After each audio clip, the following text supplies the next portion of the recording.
Hello everyone, welcome back to my channel. Today in this video, I'm gonna show you how to redeem Google gift card on Android phone. So let's begin our video. So first of all, you just need to open your Play Store and then click on the top right corner your profile icon. And then you just need to select payment and subscriptions. And then at the last option, you can find redeem code.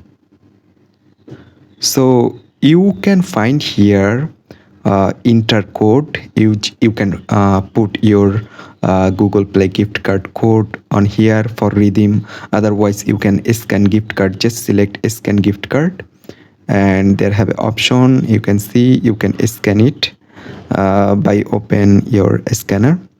So that's it guys. In this way you can easily redeem a Google gift card on Android phone. I hope you can understand. Hope guys this video can help you. Don't forget to like and subscribe to my channel.